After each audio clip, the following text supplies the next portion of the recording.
जय हिंद दोस्तों, प्रकाश आईएएस में आप सभी का स्वागत है। इन्वायरमेंट और इकोलॉजी के जो हम सीरीज कर रहे थे उसमें आज हम देखेंगे अपना सेकंड चैप्टर जो कि है इकोलॉजी। तो चलिए हम स्टार्ट करते हैं इकोलॉजी के बारे में।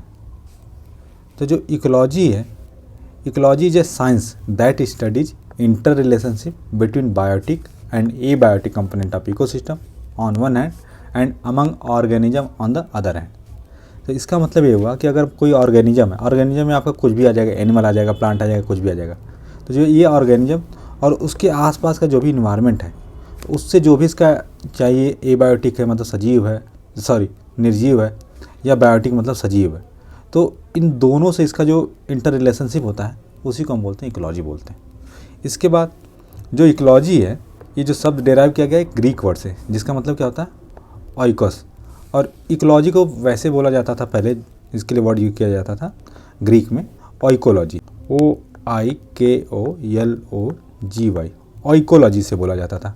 तो ऑइकोलॉजी दो वर्ड से मिलकर बना था आपका ओइकोस। ओइकोस मतलब क्या होता है हैबिटेशन, हैबिटेशन मतलब आवास, और लोगस, लोगस मतलब क्या होता है स्टडी, मतलब स्टडी या होम, इसका जो शाब्दिक मीनिंग हुआ। तो मतलब कि जो हम कोई भी जो ऑर्गेनिज्म है जो अपने प्राकृतिक आवास में रह रहा है, उसकी जो हम स्टडी करते हैं उसको हम बोलते हैं इकोलॉजी। ठीक है। इसके बाद it implies A study of habitation of various organism, वही बात कर रहे हैं। और इकोलॉजी को सबसे पहले कौन डिस्क्राइब किया था? 1866 में किया गया था अर्नेस्ट हैकेल के द्वारा। अर्नेस्ट हैकेल क्या थे? जर्मन साइंटिस्ट थे, उनके द्वारा इसको डिस्क्राइब किया गया था। इसके बाद ये जो साइंस है इसमें क्या स्टडी करती है, जो भी इन्वायरमेंट से रिलेशन है ऑर्गेनिजम्स का, उसके बारे में स्टडी की जाती है।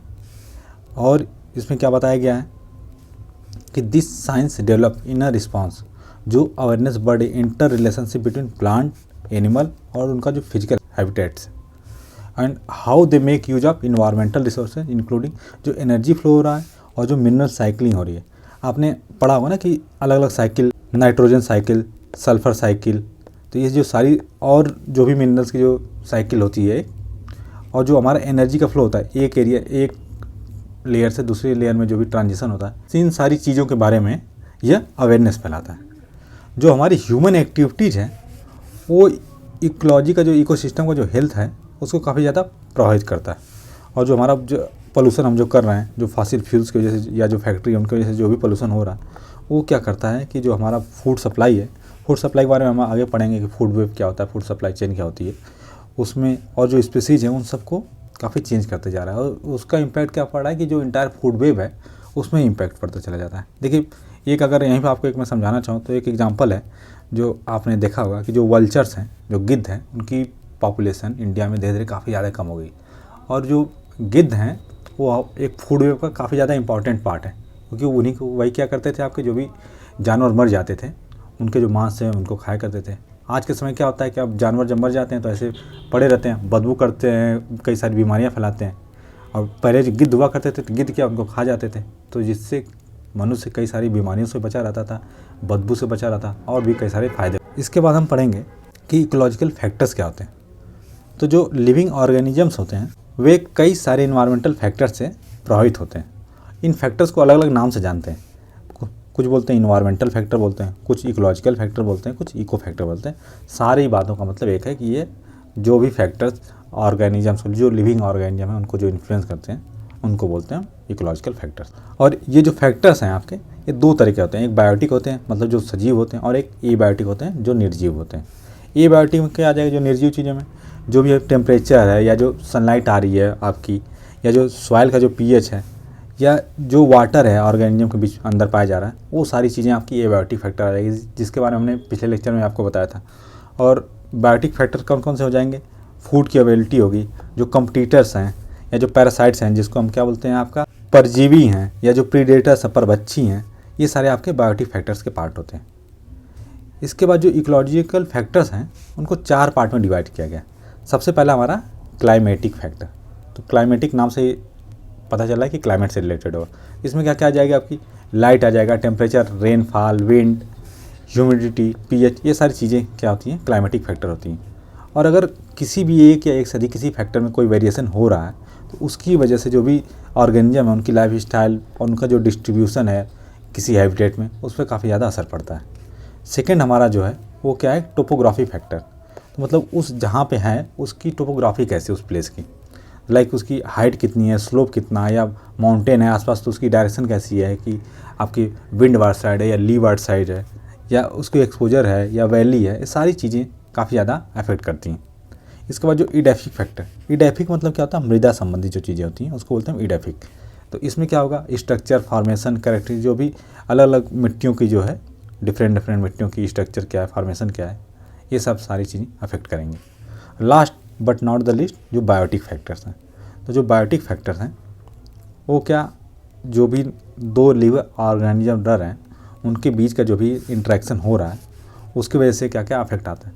और ये आपका इंट्रा स्पेसिफिक भी होगा और इंटर स्पेसिफिक होगा। मतलब कि देखिए, अगर एक हैबिटेट है उसमें सपोज कि टाइगर्स रह रहे हैं, तो एक टाइगर का जो दूसरे टाइगर से इंटरेक्शन है ये भी अफेक्ट करेगा। और साथ ही साथ अगर इधर कुछ और कोई सी और चीज़ की पॉपुलेशन है, सपोज यहाँ हाइना रह रहे हैं, तो इस टाइगर का इससे जो इंटरेक्शन होगा ये भी अफेक्ट करेगा। ठीक है, इसके बाद हम देखते हैं कि जो इकोलॉजी है उसके लॉ हैं। तो बैरी कॉमनर ने आपके 4 लॉ दिए थे, first law, second law, third law और फोर्थ लॉ इकोलॉजी। इसके बारे में आगे हम पढ़ते हैं। तो सबसे पहले जो हमारा पहला लॉ है इकोलॉजी का, वो बताता है कि एवरीथिंग इज कनेक्टेड डायरेक्टली और indirectly to everything else, we are all in it together. इस लाइन को आप रट लीजिएगा, इसको आप इसलिए बोल्ड और हाईलाइट कर रखा है। जो चारों लाइन हैं उनमें एक एक लाइन हमने बोल्ड और हाईलाइट कर रखा है, बता रखा है आपको कि क्या क्या इंपॉर्टेंट है। उसका सार जो ये है कि मतलब कि जो भी चीज़ है इस पृथ्वी पर, सारी चीज़ें वो एक दूसरे से कनेक्ट, चाहे डायरेक्टली कनेक्ट हो चाहे इनडायरेक्टली कनेक्ट हो। ठीक, every component of ecological system is inter related with each other. ठीक, और जो हमारा इकोसिस्टम होता है उसकी अपनी टेंडेंसी होती है कि वो खुद को स्टेबलाइज करता रहता है। अगर कोई भी अपने पास से डेविएट हो रहा है चीज़, तो इकोलॉजिकल सिस्टम जो होगा वो ट्राई करता है कि उसको स्टेबलाइज करें। और जो स्टेबलाइजिंग रिलेशन वाला जो सिस्टम होता है वो क्या बिल्ड करता है कि इकोलॉजिकल साइकिल बिल्ड करता है। इसके बाद क्या है कि, और ये जो इकोलॉजी में, इकोलॉजिकल साइकिल में जो एक दूसरे से चीज़ें कनेक्ट हैं, वो ऐसे नहीं कि जैसे हमारा ह्यूमन या और किसी एनिमल्स का, ऑर्गेनिजम्स का अलग अलग ऑर्गन इवॉल्व हुए और जैसे जैसे यूज़ था उसके हिसाब से उसके सर्वाइवल के बेसिस पे उनका इवोल्यूशन हो, वैसा इवोल्यूशन नहीं है। ये काफ़ी ज़्यादा कॉम्प्लेक्स और काफ़ी ज़्यादा एक दूसरे से कनेक्टेड सिस्टम है। इसके बाद हमारा अगला लॉ है कि एवरीथिंग मस्ट गो समवेयर। इसका मतलब ये है कि नेचर में कोई भी चीज़ वेस्ट नहीं होती है। एक थर्मोडाइनमिक्स का भी लॉ है कि there is no final waste, matter and energy are preserved. आपने भी पढ़ा होगा कि जो एनर्जी या मैटर होता है क्या एक फॉर्म से दूसरे फॉर्म में ट्रांसफॉर्म हो जाता है, ख़त्म नहीं होता है। और जो भी वेस्ट प्रोड्यूस होता है वो इकोलॉजिकल प्रोसेस होती है जो कि रिसाइकिल होकर अनदर में चली जाती है। सपोज कि जंगल में कोई पेड़ गिर गया, तो अब वो पेड़ क्या है कि कई सारे जीवों के लिए भोजन का काम करता है और इकोलॉजिकल सिस्टम का काफ़ी ज़्यादा अभिन्न अंग है। उनके भी रहने के लिए, उनके सर्वाइवल के लिए काफ़ी ज़्यादा इंपॉर्टेंट है। एक के लिए वेस्ट है और दूसरे के लिए क्या है, उसका खाना है। इसमें आगे बता भी रखा है कि कोई भी चीज़ जो एक्सक्रीट किया जाता है एक ऑर्गेनिज्म द्वारा, जैसे वेस्ट के रूप में, और दूसरे के लिए क्या होता है, खाना होता है। जैसे कि हम एनिमल्स क्या करते हैं, कार्बन डाइऑक्साइड रिलीज करते हैं, और वही कार्बन डाइऑक्साइड क्या होता है, जो ग्रीन प्लांट्स हैं उनके लिए काफ़ी ज़्यादा इंपॉर्टेंट होता है। उनको जो फोटोसिंथेसिस वाली प्रोसेस होती है उसको कंप्लीट करने के लिए काफ़ी ज़्यादा इंपॉर्टेंट है। इसके बाद अगला लॉ हम पढ़ेंगे कि there is no such thing as free lunch. मतलब कोई चीज़ फ्री नहीं है, जो भी चीज़ हम ले रहे हैं नेचर से उसकी हमें कोई ना कोई कॉस्ट चुकानी पड़ रही है। इसमें क्या बताता है कि everything in the ecological system या eco system has some cost and their payment can not be avoided. मतलब उसके लिए हमें कुछ कुछ पे करना पड़ेगा, भले हम आज ना पे करके कल पे करें, परसों पे करें, एक सदियों बाद पे कर रहे हैं। डायरेक्ट पे करने का मतलब कैसा नहीं कि हम जाके डायरेक्ट उन्हें पैसे दे रहे हैं, पैसे दे के हम सामान ले रहे हैं। मतलब कि जैसे अभी हम चीज़ें बना रहे हैं, फॉसिल फ्यूल्स का यूज़ कर रहे हैं, तो हमारे जो इन्वायरमेंट है उसमें काफ़ी ज़्यादा अफेक्ट पड़ रहा है। इसका जो भुगतान हमारी अगली पीढ़ियाँ कर रहे हैं कि लोग जल्दी बीमार हो जा रहे हैं, कैंसर हो जा रहा है, बहुत सारी चीज़ें हैं। तो ये सब सारी चीज़ें क्या कि आपका उसको पेमेंट करनी पड़ती है। और जो भी नेचर का जो एक्सप्लॉयटेशन होता है उसकी कोई ना कोई इकोलॉजिकल कास्ट होती है। और अगर हम इकोलॉजिकल पॉइंट से बात करें तो जो ह्यूमंस हैं वो ज़्यादा क्या हैं, कंज्यूमर्स हैं, न कि प्रोड्यूसर्स हैं। हम क्या चीज़ें इन्वायरमेंट से, हम चीज़ें मैक्सिमम चीज़ें हम कंज्यूम ही कर रहे हैं। प्रोड्यूस हम बहुत थोड़ी चीज़ें कर रहे हैं, लेकिन हम कंज्यूम बहुत ज़्यादा चीज़ें कर रहे हैं। अगर एग्जांपल के लिए जैसे देखें कि मान लीजिए जैसे हमारे पास कोई कार है, ऑटोमोबाइल है, तो उसमें जो हाई ग्रेड वाली एनर्जी होती है उसको तो हम यूज कर लेते हैं गाड़ी चलाने में, और जो लो ग्रेड वाली एनर्जी होती है उसको क्या हो जाता है आपके निकल जाती है पीछे से, उसको हम यूटिलाइज नहीं करते। तो जो लो ग्रेड वाली एनर्जी जो रिलीज हो रही है इन्वायरमेंट में, वही क्या है कि हमारे हाई ग्रेड वाले की कॉस्ट है, जिसकी वजह से क्या पोल्यूशन हो रहा है और सारी चीज़ें हो रही हैं, तो वही हमारे एक तरह से इकोलॉजिकल कास्ट के रूप में आती है। इसका नेक्स्ट लॉ है हमारा कि नेचर नोज बेस्ट। नेचर को पता है कि क्या सबसे बेस्ट है, मतलब कि अगर कोई भी मेजर मैन मेड चेंज किया जा रहा है इकोलॉजिकल सिस्टम में, तो क्या है सिस्टम के लिए, जो भी हमारा इकोलॉजिकल सिस्टम है उसके लिए खतरनाक है, हानिकारक है। और जो इकोसिस्टम है वो अपने आप इवॉल्व करता रहता है और अपने आप को ऐसे इवॉल्व करता है कि वो बेस्ट पॉसिबल मैनर में कैसे वो सर्वाइव कर सकता है, कैसे परफॉर्म कर सकता है, उसके लिए अपने आप को बेस्ट पॉसिबल मैनर में इवॉल्व करता है। और पिछले 5 बिलियन ईयर से जो इवोल्यूशन हुआ है, उन्होंने क्या किया कि जो भी जीवित चीज़ें हैं और जो पदार्थ हैं उनके प्रक्रियाओं के लिए एक प्रॉपर एरे विकसित किया है, जिससे क्या है कि आपका जो लिविंग बायोस्फीयर का गठन हो सके। ठीक है, तो इस तरीके से हमने देखा जो इकोलॉजी के चारों लॉज के बारे में। इसके बाद हम देखते हैं levels of organisation in ecology. तो जो इकोलॉजी है उसमें अलग अलग लेवल्स भी होते हैं, और ये जो लेवल्स होते हैं बेस्ड ऑन हायरार्की होते हैं। हायरार्की मतलब कि अलग अलग, जैसे एक सीरीज है उसमें ग्रेडेड, उसको बोलते हैं हम हायरार्की। और जैसे कोई ऑर्गेनिज्म फिजिकल इन्वायरमेंट से जब इंटरेक्ट करता है तो एनर्जी या मैटर के उसमें, तो अलग अलग लेवल पर अलग अलग फंक्शनल कैरेक्टरिस्टिक प्रोड्यूस करता है। इसके बारे में हम आगे पढ़ेंगे। सबसे पहले हमारा क्या होता है, ऑर्गेनिज्म या इंडिविजुअल होता है। तो अगर कोई भी ऑर्गेनिज्म जो कि इंडिविजुअली एक्ट या फंक्शन कर सकता है इंडिपेंडेंटली, उसको हम क्या बोलते हैं, ऑर्गेनिज्म बोलते हैं। ये या तो प्लांट हो सकता है, एनिमल हो सकता है, बैक्टीरिया हो सकता है, फंगी, कुछ भी चीज़ हो सकता है जो कि इंडिपेंडेंटली आपका एक्ट या परफॉर्म कर सके, उसको हम बोलते हैं ऑर्गेनिज्म। और इंडिविजुअल लेवल पे जब कोई ऑर्गेनिज्म जो होता है वो अपने आप को अडॉप्ट करता है किसी हैबिटेट में, उसको कैसे रहना है। इसके अलावा जो ये अडाप्टेशन होता है ये किसी भी तरीके हो सकता है, या मॉर्फोलॉजिकल हो सकता है, मतलब जैसे उसके रूप में अपने आकार में कोई परिवर्तन कर रहा है, या कोई फिजियोलॉजिकल चेंज कर रहा है, या अपने बिहेवियर में कोई चेंज कर रहा है। इन सारी चीज़ों को चेंज करके वह क्या करता है कि जो भी हैबिटेट है उसमें अपने आप को अडॉप्ट करता है। इसके बाद हम आता है क्या है कि इंडिविजुअल से मिलकर आपका क्या बनता है, पॉपुलेशन, जिसमें क्या कि all the organism of A plant animal a species inhabiting है गिवन एरिया। किसी एक एरिया में कोई भी अगर प्लांट या एनिमल की स्पीसीज रह रही है तो उसको हम क्या बोलते हैं, पॉपुलेशन बोलते हैं। लाइक पहले एक टाइगर था तो इस टाइगर को बोलेंगे इंडिविजुअल, कई सारे यहीं टाइगर हो गए तो उसको क्या बोलेंगे, पॉपुलेशन ऑफ टाइगर बोलेंगे। और जो पॉपुलेशन की जो स्टडी करते हैं उसको क्या बोलते हैं, ऑर्टिकोलॉजी बोलते हैं। ये काफ़ी ज़्यादा इंपॉर्टेंट, कई बार डायरेक्ट क्वेश्चन आता है ऑर्टिकोलॉजी क्या होती है। साथ ही साथ एक टाइम से सेकेंड टाइम के बीच में जो भी पॉपुलेशन का वेरिएशन होता है उसको हम क्या बोलते हैं, पॉपुलेशन ग्रोथ रेट। सपोज कि मतलब 1980 में आपके यहाँ पे 500 टाइगर थे, उसके बाद आपका 2020 में आपके 1000 टाइगर हो गए, तो जो पॉपुलेशन में वेरिएशन कितना हुआ आपका, 500 हुआ। अब इसका जो हम निकालेंगे आपका 500 टाइगर हैं, उसको हमने क्या लेगा, पॉपुलेशन ग्रोथ हम जब देखेंगे तो 100% की हमारी क्या है, पॉपुलेशन ग्रोथ हो रही है। जो भी परसेंटेज 100% का परसेंटेज वेरिएशन हो रहा है, इसी को हम क्या बोलेंगे, पॉपुलेशन ग्रोथ रेट बोलेंगे। और ये जो मेन रीजन क्या होता है, पॉपुलेशन के बढ़ने के मेन रीजन क्या होता है, 2 रीजन होते हैं। एक या तो बर्थ हो रही है उसकी वजह से हो रहा है, या जो इमिग्रेशन हो रहा है, मतलब कि बाहर से अगर आके यहाँ रह रहे हैं तो उसको भी बोलेंगे कि ये इनकी वजह से जो पॉपुलेशन है उसमें वृद्धि हो रही है। और डिक्रीज होने का मेन रीज़न क्या होता है, एक तो डेथ की वजह से डिक्रीज होती है पॉपुलेशन, और अगर यहाँ से निकल के कहीं और जा रहे हैं, इमिग्रेट हो रहे हैं, तो उसकी वजह से भी पॉपुलेशन में डिक्लाइन देखा जाएगा। इसके बाद हम देखते हैं कम्युनिटी के बारे में। तो जब कई सारी अलग अलग पॉपुलेशन चीज़ों की मिलकर रहती हैं तो उसको क्या बोलते हैं, हम कम्युनिटी बोलते हैं।